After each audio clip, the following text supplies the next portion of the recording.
Some days it's going to be really stormy, and some days it's going to be pretty flat. Mm. Um, but it's constant. The ocean does not stop for you. It's forces outside of your control. It's not, you don't cure the ocean either. The waves will hit, and it's about you managing the waves. Mm. And I Mm. think antidepressants, really good pair of floaties. So No, yeah, are we so millennials? like yeah, Yeah, I think we are. let's But just like say we are. for us, like um we all kind of like have different strategies, and as millennials we kind of adopted this whole like self-deprecation memeing kind of thing. And I think I love it. I think it's Mm. incredible that we've kind of created a way of coping, and just like a way of kind of sharing, and people being like, oh, that's me too, through memes of uh I think there was one, it was like just something to take the edge off or something, and it was like someone pouring like pictures of dogs into their hand instead of pills and that sort of thing. Mhm. Like, I think, yeah, memes have actually been kind of like a strategy that we've created as millennials Yeah. to kind of deal with this. I And think that I think that memes it's really interesting to like look into like the meme culture because it's our way of like having like really serious discussions, but like and yeah, like bringing really serious stuff to the foreground while keeping everything like light and happy. I don't know. yeah, I really enjoy like looking through meme threads on Reddit and stuff like that. for sure. That's And funny sometimes as that's what you need. That's like sometimes that's the Yeah, that yeah. stops you That's from that's how tipping I over cope. the edge. Yeah, that's my That's medication your is catharsis, Reddit, is memes, Reddit Reddit memes, threads. Reddit threads. Scary. Yeah, R slash yeah. woke memes. But, yeah, I think as well, it's just it is that normalization, like, we're not we're not alone, everyone feels this, and I think we Mm, need to I don't think you, are immune to it, like, I don't know if that's controversial, but I think we all will suffer, and that's a bad word as well, but I think we'll all experience, issues with our mental health at some stage, Mm, and yeah. not all services will be right for us. In fact, I reckon most services won't be right for you. It'll be Mm, about trying and testing, and seeing what works for you, and whether that's like a drug, or like a program, or just like a conversation with someone. I think mm, mm. we're all having a shit time, and yeah, yeah. we're all Yeah. trying to figure it out. Yeah. I've definitely said that to someone before when they were struggling with the whole is this normal? Like I feel like I'm abnormal. Mm, And this Mm, is something that I've gone through as well where I was like, "Oh my god, like like I'm sick, I'm unwell," and I that almost contributed to my like anxiety and stuff like that. And I kind of came to terms with it by going like by reaching that point where I realized that hey, like every single person on earth at some point struggles with mental health mm, of varying degrees. You know, like it might even just be like, oh, they had a really bad day that day, you know, but like that is technically like a mental health issue, mm, right? It was mm, just right on the lowest end, you know, like mm, some people are happy all the time, but coming to the realization that like we all at some point in our lives struggle with mental health issues really helped me be like, oh, okay, this is not I'm not like a freak. I'm not unwell. I'm not like there's nothing wrong with me. This is a normal part of me being a human being that I have to learn to deal with it and learn how to manage myself and manage my mental health better. yeah, And that was a really positive thing for me is coming to that realization. And I've definitely passed that on that like realization on to other people, whether or not they've accepted it or not. But that whole, yeah, like you're not you're not abnormal because you're suffering with this. Um, yeah. I wanted to Mm, touch a little bit on medication, which you brought up a little bit there. That I was like the whole medication kind of weirds me out a little bit because it it in my head I relate it to this like one size fits all kind of remedy, and I feel like it's almost like a product of. And I know that people obviously chemical balances and stuff like that, it can really help people. So I'm not saying that we should like get rid of it completely, but I feel like medication and over medicating and stuff, these issues comes from like past generations where it was like they were trying to like find they try to find this like one size fits all fix for things. and they want to just like take an issue and be like, "Yep, we solved it. Yeah, sweet, it's all good." Mm. And I've the more that the more that I get involved in this issue, and I find out people around me that have struggled with things in the past and stuff like that, the more I hear them talk about, the more cases I've heard talked about where they're like, "Man, I like medication actually was like really, really bad for me." Mm. Um, Yeah. I know that it does have. I'm sure that there are positives to it as well, and everybody's different, and that's what I'm saying. Like, it's good to have that there as an option. But do you guys feel like we definitely went down that path for a while, where it was like everybody like, oh, just let's just push medication at people?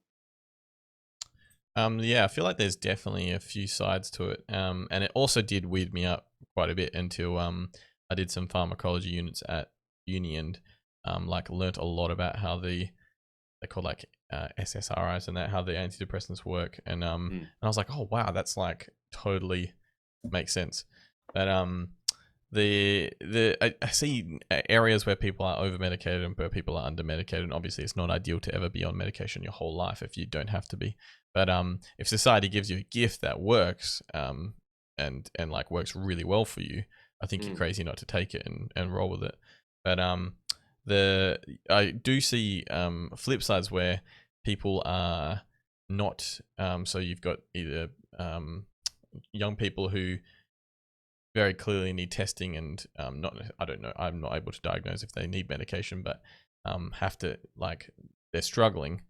But parents and people of our generation, probably more so our parents' generation, or like at least in between, have a huge stigma around, I'm not going to let my child be known as a person on medication or be known as a person who has mental health difficulties and that kind of thing. And they really struggle for a long time because of that. So that's a huge negative in an area that I could see where kids might need medication. But then on the flip side, like, it totally depends on the doctor. And like we were saying before, maybe it's a bit of a money thing where you go on in and they give you a pill and send you away and don't have to deal with you again. And the best outcome. Yeah. Yeah. I definitely I struggled a little bit when it came to getting help when I approached my doctor and they were very, and this was, I went to a few different doctors and they were very uh like kind of send me away ish. Like Mm. the amount I probably left a doctor's office probably 5 times feeling as though they had just fobbed me off and been like, oh no, like Yeah. this is not something that they wanted to deal with at the time or that they had time for in the session that I'd picked or all that kind of stuff. And it like I actually thought in this day and age, I don't know if it's just a product of the people that I'm around and where I live, where I thought that it would be different. But I definitely found that it was I definitely had a negative experience when it came to like trying to get diagnosed or trying to not get diagnosed, but trying to like seek help, medical help, I Wow. guess you would Yeah. put it. Yeah, I think for I don't know much about your experience, Rebel, being a bit younger than us, but for us in the approaching 30 bracket, we definitely experienced that. Well, I know what you're saying, Matt, and also for myself, but we grew up in that era where mental health wasn't really acknowledged to begin with, and we kind of paid the price for that. But for the GPs or like your general doctor, they very much had that idea of like, here's your, like, we'll give you Prozac and fuck off.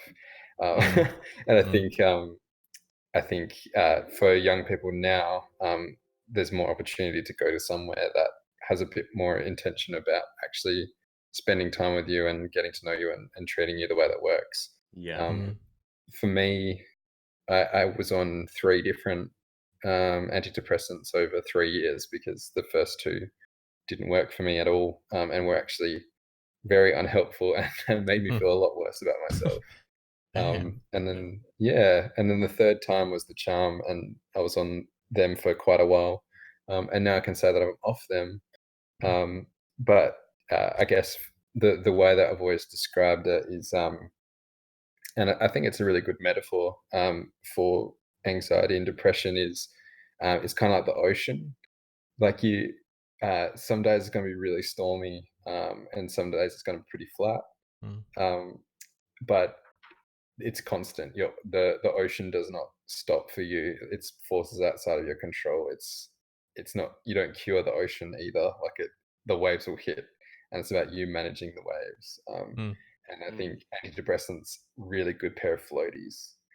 So you're still gonna like chuck you around, and you're still gonna feel pretty bad and pretty shit, but like you're not gonna drown. And I think that would be a blanket for a lot of people, but obviously not everyone. Mm. But what are you doing? What are you doing in the meantime to actually build your boat? Like, how are you going to go from having like a pair of floaties, or one of those like ducky things that you sit in, to actually like a boat that works and that can actually like break the waves? Mm. Yeah. And like, how are you learning to realize when the waves hit you, or when they're rising above you, or when you get the opportunity to kind of duck underneath them or go over them? Like, how are you making sure that you are finding ways that it works for you? Yeah. And then one day maybe you won't need the floaties anymore because you're in like a sweet $1 million yacht or something like Yeah. that. Yeah.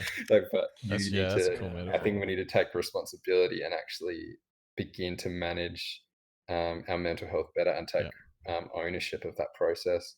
And using So that metaphor, you could like I'm trying to think of, so maybe you could think like psychs fit in as like swimming instructors or scuba instructors or something, where Or they're a helping dolphin. you. interesting.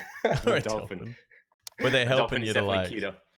yeah, okay, they can be the dolphin, so they help you and Yeah, they help you but at not a some killer point whale that learn basically how to anyone. swim without the floaties. Yeah, that's interesting. Do you think that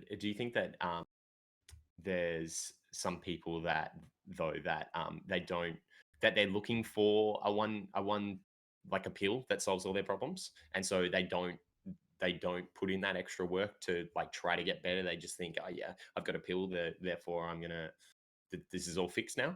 Is there Mm. people that are Yeah, looking for that? yeah, I think so. And some people might find it. They might find that like taking an antidepressant works really well for them. Mm, Um, Mm. what they don't, a lot of the time, they'll not tell you though all the side effects. So interesting. you can you can feel really, you can be feeling better, but then for me anyway, I'm speaking anecdotally now, but I felt a lot better. Like I wasn't feeling things as hard, Hmm. but I actually kind of lost a bit too much of how I was feeling about everything. So I became pretty apathetic about a lot Mm. of different things.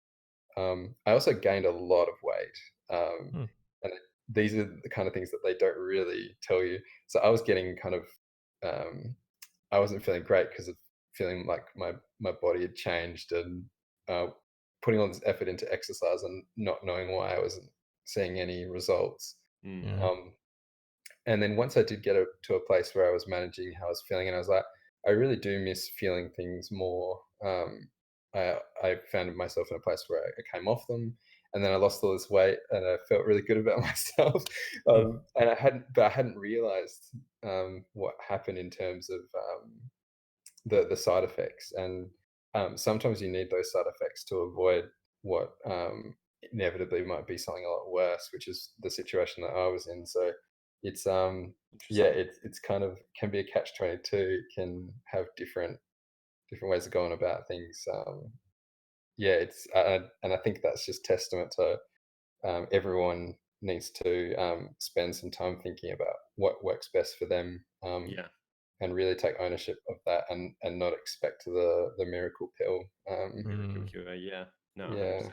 I do find that interesting how things spiral down, like you're saying with if you, so you're already feeling anxious and you're already feeling at quite a low in your mental health, and then you start taking something that makes you put on weight, so maybe your relationships are already suffering because you're not in a good place, and then they start to suffer more because your self-esteem and your self-worth is not great, and then like it's just this, and then maybe like you lose a job because you not able to perform because you're not able to be in the right mental space, and then that leads you into No, like, I don't spirals. know, losing friends, and then instead of drinking with friends, you're Hmm. drinking alone, and then like it's just like this like constant exponential downhill of it's not like everything randomly happened at once. It's kind of linked, but really unfortunate that it all kind of happens like that. It's so I don't really have a point with that. It's just kind of a very sad observation No, that it kind yeah. of works Yeah, that way. Mm. Um, Oh, you go.